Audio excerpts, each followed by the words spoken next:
Department Q stands out as one of Netflix's most gripping new crime series of 2025. Based on The Keeper of Lost Causes by Danish author Jussi Adler-Olsen, this adaptation moves the story from Denmark to the misty streets of Scotland, giving the series a moody, textured setting that amplifies its emotional and psychological themes. But what exactly happened in the final episode? Let's break down the ending of Department Q and what it means for the future of the series. The Lingard case. What really happened? The central mystery of Department Q revolves around the presumed drowning of Merritt Lingard, a former prosecutor known for her aggressive legal tactics and moral ambiguity.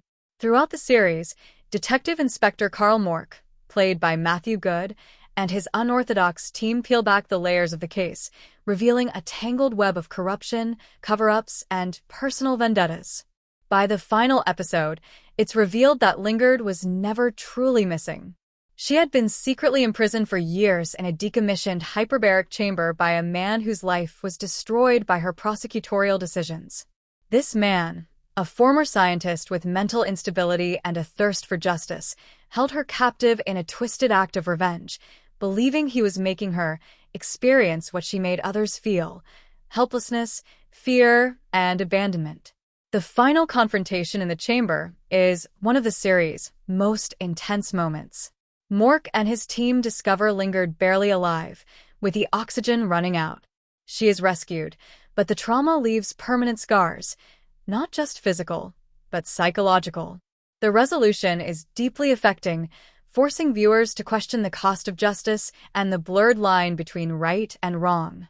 Carl Mork's arc, a broken man healing? Carl's personal journey is as crucial to the series as the crime he investigates. Haunted by the shooting that killed his colleague and left his partner paralyzed, Carl starts the series as a man on the edge. His brusque attitude, antisocial behavior, and reckless disregard for protocol make him a liability in the eyes of his superiors, which is why he's dumped into the basement of Department Q. By the series' end, however, Carl has slowly opened up. Through his unexpected bond with Akram Salim, a Syrian refugee with his own demons, and the calming presence of police therapist Rachel Irving, Kelly MacDonald, Carl begins to face his guilt and isolation. He's still deeply flawed, but there's a glimmer of hope, a sense that maybe, just maybe, he's not beyond redemption. What's next for Department Q? The finale of Department Q leaves several threads dangling, suggesting Netflix is eyeing a second season. Most notably, we still don't have the full truth behind the shootout that opened the series. Was Carl really to blame, or was there a deeper conspiracy at play? There's also more to uncover in Akram's mysterious past. While his partnership with Carl was one of the highlights of the show, he remains an enigma. His scars, his skills, and his secrets are only lightly touched on.